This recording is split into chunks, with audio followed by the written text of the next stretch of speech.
नमस्कार साथियों, आप सब लोगों का फिर से एक बार स्वागत है आपके अपने YouTube channel Rohit educational channel में।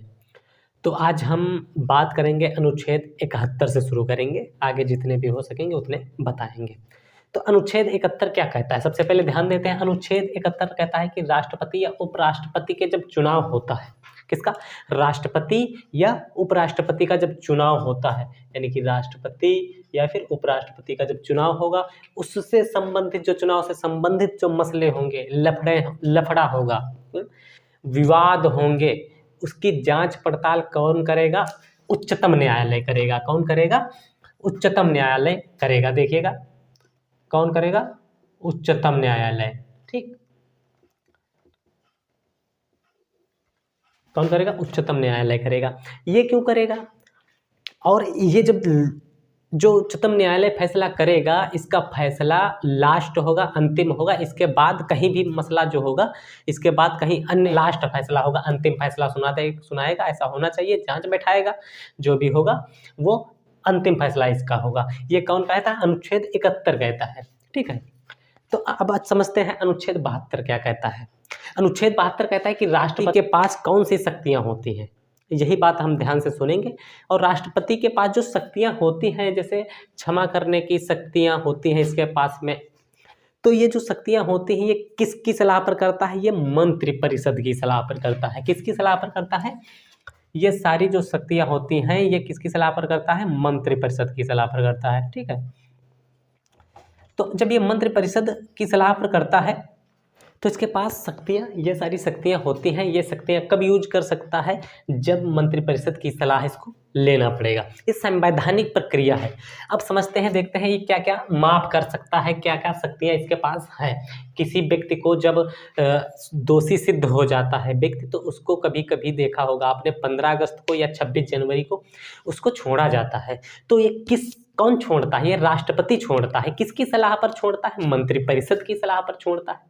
ये मंत्रिपरिषद क्या होती है, हम अगले अनुच्छेदों में, अनुच्छेद 74 में है, तो उसमें ये बात करेंगे। ठीक है, तो देखते हैं ये जो लघुकरण, कौन कौन सी शक्तियां हैं, ये किसके पास शक्तियां हैं? ये राष्ट्रपति के पास शक्तियां हैं। कौन कौन सी? लघुकरण। लघुकरण क्या है? सजा की प्रकृति को बदलना। जैसे किसी व्यक्ति को फांसी हुई तो उस फांसी को कारावास में बदलना। जैसे फांसी है, क्या है तो होता है इसमें, देखते हैं इसमें पहले ध्यान देते हैं, समझते हैं इसको। जैसे फांसी हुई किसी व्यक्ति को, तो फांसी को किसमें बदलना? कारावास में बदलना। किसमें? कारावास में बदलना। ये शक्तियां किसके पास होती हैं? ये राष्ट्रपति के पास में होती हैं। ठीक है, जिसको हम लघुकरण कहते हैं। दूसरी शक्ति क्या है? परिहार, यानी सजा की अवधि को कम करना। जैसे किसी व्यक्ति को 2 साल की सजा हुई, कितने साल की? 2 साल की सजा हुई, तो उस व्यक्ति को कितने, एक वर्ष, जैसे 2 साल की सजा को 1 वर्ष करना, 1 वर्ष करना। ठीक है, तो ये किस में आता है? परिहार में आता है। एक एक चीज का मतलब भी बता रहे हैं, और मतलब ना समझ में आए तो कमेंट बॉक्स में लिख करके भेज दीजिएगा, हम बता देंगे फिर से। अब का है विराम। सजा क्या लिखा हुआ है? तीसरे नंबर पर है विराम। सजा को विशेष परिस्थितियों में कम करना। इसका मतलब क्या हुआ?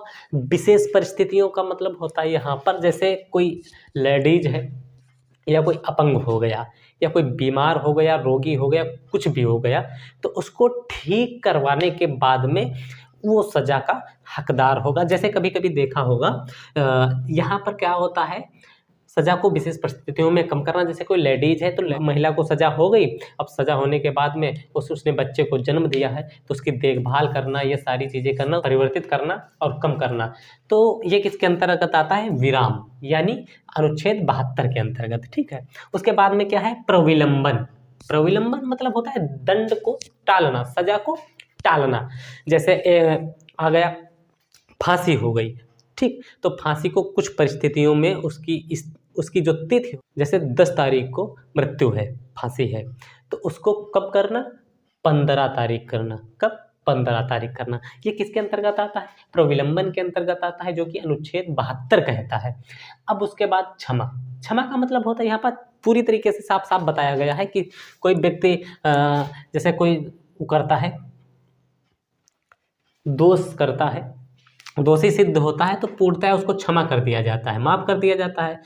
देखिए ऐसे थोड़ी माफ किया जाता है, माफ परिस्थितियों किन परिस्थितियों में किया जाता है? ये राष्ट्रपति जो है, राष्ट्रपति मंत्रिपरिषद से सलाह लेता है तब छोड़ा जाता है। 15 अगस्त को, 26 जनवरी को ये सब छोड़े जाते हैं। कोई होते हैं जो सुधर जाते हैं कैदी, जेलर को और तमाम लोगों को, अधिकारियों को लगने लगता है कि ये व्यक्ति अब सही हो गया है, बाहर समाज में रह कर के अच्छा कार्य कर सकता है, तो उस व्यक्ति को सज़ा कम करना या सज़ा क्षमा करना। क्षमा का मतलब होता है पूर्णतया क्षमा करना, मतलब कि कोई दोष किया ही ना हो।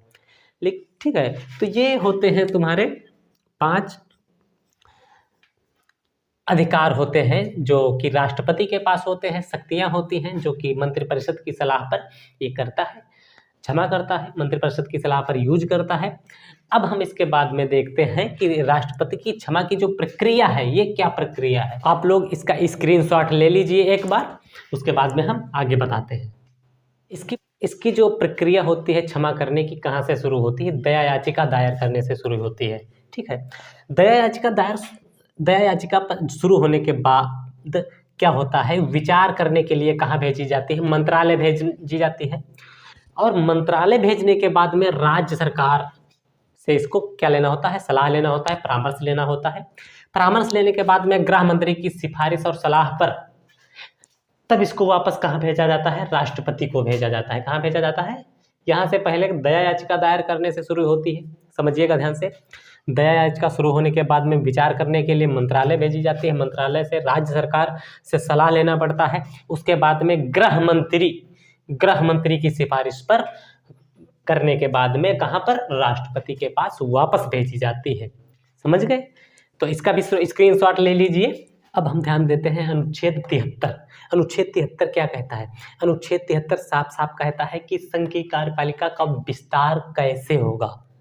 ठीक है, क्या बताया गया है अनुच्छेद 73 में? कि संघ की कार्यपालिका का विस्तार कैसे होगा। ध्यान से समझना, विस्तार कैसे होगा, संघ की कार्यपालिका का विस्तार कैसे होगा। और क्या बताया है? संघ की कार्यपालिका में बताया गया है कि कार्यपालिका शक्ति में कहा गया है कि जिन विषयों में शक्ति संसद को दी गई है, अर्थात लोकसभा, राज्यसभा, राष्ट्रपति। कौन कौन? लोकसभा, राज्यसभा और राष्ट्रपति, तीनों मिलकर विधि बना सकते हैं। क्या कहा गया है? कि विधि, ये तीनों मिलकर कौन कौन? लोकसभा, राज्यसभा और राष्ट्रपति मिलकर के क्या बना सकते हैं? ये तीनों मिलकर के ये विधि बना सकते हैं। क्या बना सकते हैं? विधि बना सकते हैं। और जो बिल है वो लोकसभा से राज्यसभा और राज्यसभा से राष्ट्रपति तक जाती है। समझिएगा, जो बिल होता है तुम्हारा ये, तो ये कहाँ जाता है? पहले राष्ट्रपति के पास, लोकसभा, फिर लोकसभा से राज्यसभा, फिर राज्यसभा से राष्ट्रपति तक जाता है। और जो ये बिल है तुम्हारा, ये बिल है, यदि राष्ट्रपति के द्वारा हस्ताक्षरित हो जाता है, क्या हो जाता है? हस्ताक्षरित, तो माना जाएगा कि ये जो बिल है ये कार्यपालिका के द्वारा मान्य है। जो संसद द्वारा बनाई गई शक्ति का जो विस्तार है, ये राज्य की सूची में दिया गया है। ठीक है, आप लोग ध्यान रखना इस चीज को। ये तो अनुच्छेद 73 हुई है। अब हम इसके बाद में देखेंगे अनुच्छेद 74। अनुच्छेद 74-75 में क्या बताया गया है? उसमें मंत्रिपरिषद की बात की गई है। किसकी बात की गई? मंत्रिपरिषद की बात की गई है। तो हम उसके बारे में देखेंगे। अब ये पार्ट हमने बताया, इसको शेयर कर दीजिएगा। आप लोगों का बहुत बहुत धन्यवाद। फिर मिलते हैं कल अगली वीडियो में मंत्रिपरिषद के साथ में।